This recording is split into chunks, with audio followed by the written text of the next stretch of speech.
So this is Captain Joseph Hazelwood.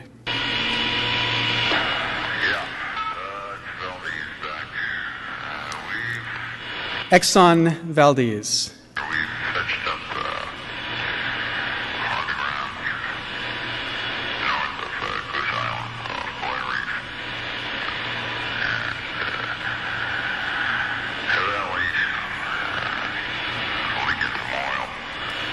Now that recording was used along with other testimony to try to establish whether this man who was captaining an oil tanker was intoxicated at the time that he was captaining an oil tanker.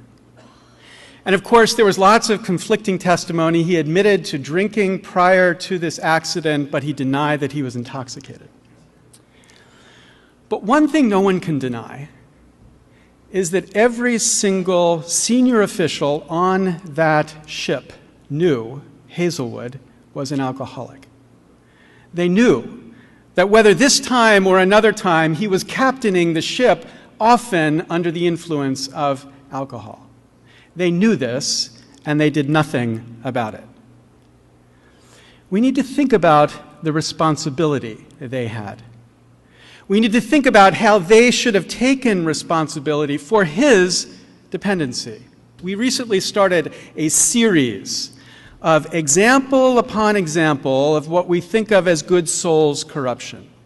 Example after example. We started with an example from Representative Conyers. We last week had an example with Senator Ben Nelson, and there are more in the pipeline. Examples which point out decisions they made that plausibly can only be understood as decisions affected by the money. Now, one thing's for sure about this campaign: it's going to earn the hatred of these members of Congress, at least for me. As Mother Jones described just this last week, apparently members of Congress are shocked by the nerve of people who tell them that taking huge amounts of money from the industries they're regulating reeks of corruption.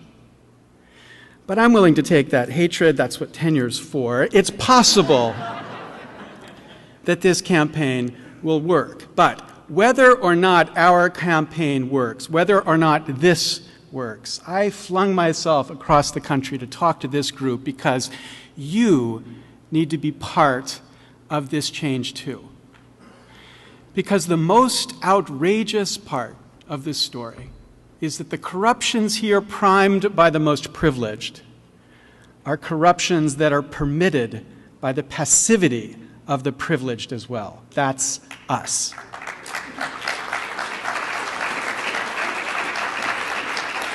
And nothing in this city will change until we have changed that. Jefferson, 222 years ago. We should look forward to a time, and that is not a distant one, when corruption in this, as in the country from which we derive our origin, will have seized the heads of government and be spread by them through the body of the people, when they will purchase the voices of the people and make them pay the price. This is a price we are paying right now. From the collapse of financial services to the failure to address global warming to the continued inability to provide health care to Americans. We can't afford this price anymore. Thank you very much.